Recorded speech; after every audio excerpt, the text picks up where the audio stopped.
देखिए, जहाँ तक नेशनल कॉन्फ्रेंस और कांग्रेस का जो अलायंस है, इसमें मैं अपने आप को खुशनसीब समझता हूँ कि इन्होंने मुझे मैंडेट दिया।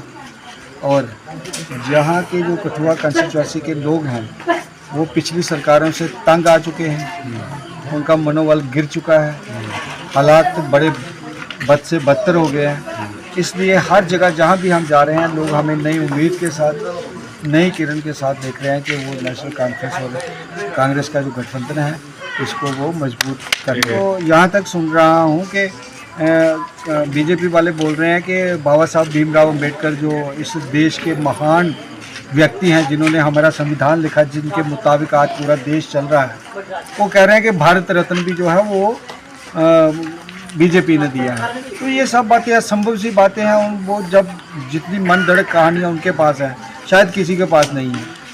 नेशनल कॉन्फ्रेंस ने अंधेरे में इसलिए रखा कि लोगों को उन्होंने ज़मीनें दी, लोगों को ज़मीनों का मालिक बनाया और लोगों को अच्छी व्यवस्था दी, लोगों को नौकरियां दी, लोगों को राशन दिया, हर क्षेत्र में लोगों को सहूलियत दी। इसीलिए वो इस बात को कहते होंगे कि भाई नेशनल कॉन्फ्रेंस और कांग्रेस ने अंधेरे में रखा। जैसे कि उनके दौर में आप देखिए स्मार्ट मीटर लग रहे हैं, बिजली का कोई बिल 2-3 हज़ार से कम नहीं आ रहा है, गैस सिलेंडर की कीमत कहाँ चली गई है, महंगाई जोरों पर है, किसी की सुनवाई नहीं है। तो ये मैं नहीं कहता, आप सब लोग जानते हैं कि कांग्रेस और नेशनल कॉन्फ्रेंस ने अंधेरे में रखा जब बीजेपी ने 10 सालों में इस रियासत का दर्जा था उसको भी छीनकर, इस रियासत के दर्जे को छीनकर इस रियासत को रियासत के बदले झूठी बना दिया, जो कभी इतिहास में नहीं हुआ। इतना भद्दा मजाक हमारे लोगों के साथ। और जिस देश के अंदर लोकतंत्र हो और बाहर एक स्टेट ऐसी हो जिसे लोकतंत्र छीना जाए, तो ये मैं समझता हूँ बहुत बड़ा उजाला किया है उन लोगों ने हमारे साथ, जिन्होंने वादे किए थे कि बड़ी बड़ी नौकरियां, बड़े बड़े हम नौकरियों की जहाँ पे लाइनें लगा देंगे, नौजवान जो है वो काम कर करके थक जाएगा। आप देख रहे हैं हमारे नौजवानों की क्या हालत कर दी है उन्होंने। आप देख रहे हैं यहाँ पे जो व्यवस्था है जम्मू कश्मीर की, उसको तहस नहस करके रख दिया है।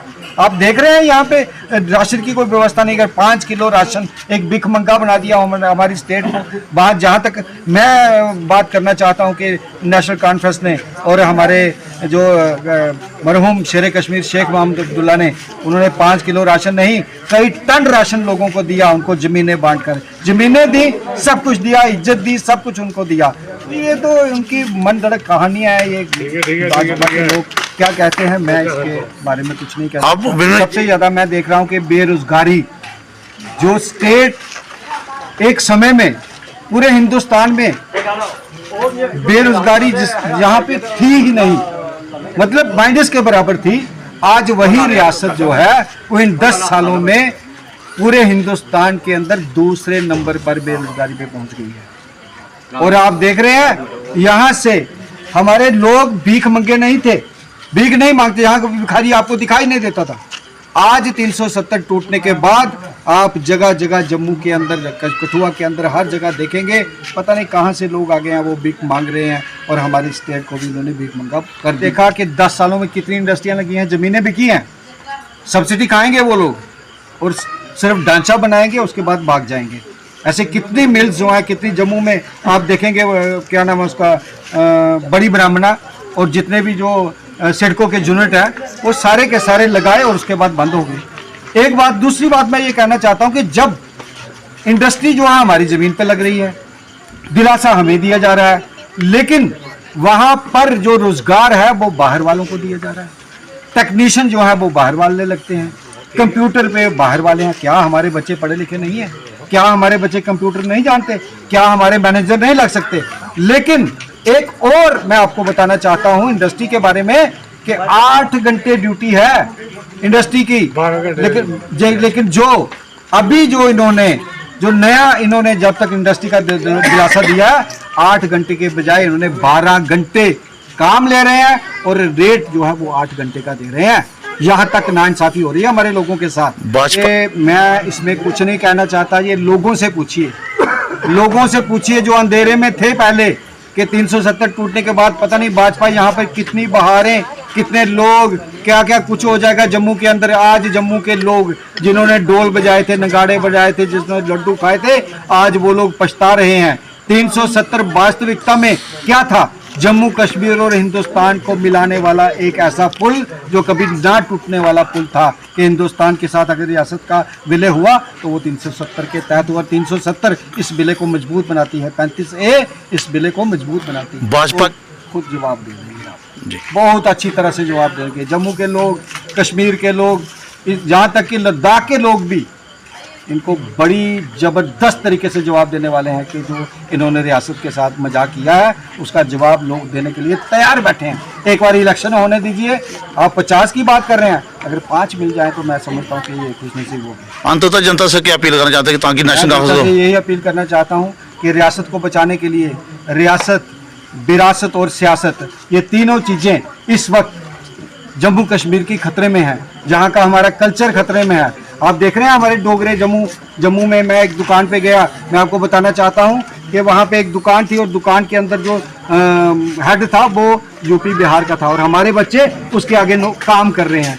कल पिछला समय देखिए कि वो हमारे आगे काम करते थे, आज हम उनके आगे काम कर रहे हैं। इस स्थिति में हमें पहुंचा दिया गया है और मैं सब भाइयों से अपील करना चाहता हूं कि भाजपा के झूठे वादों से बचिए और रियासत में जो गठबंधन है, जम्मू कश्मीर के अंदर जो नेशनल कॉन्फ्रेंस और कांग्रेस का गठबंधन है, पूरे हिंदुस्तान के अंदर एक बदलाव लाने जा रहा है।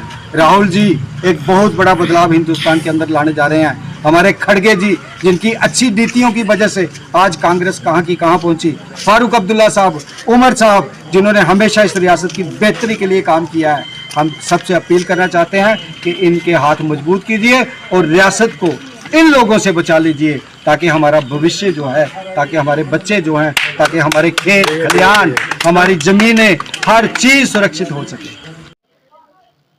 हम तो जो कार्ड हुआ है एनसी और कांग्रेस का, इसका वेलकम करते हैं और हम अपनी लीडरशिप को ये बताना चाहते हैं कि जो कार्ड किया है एनसी का और कांग्रेस का एक अच्छा कदम है।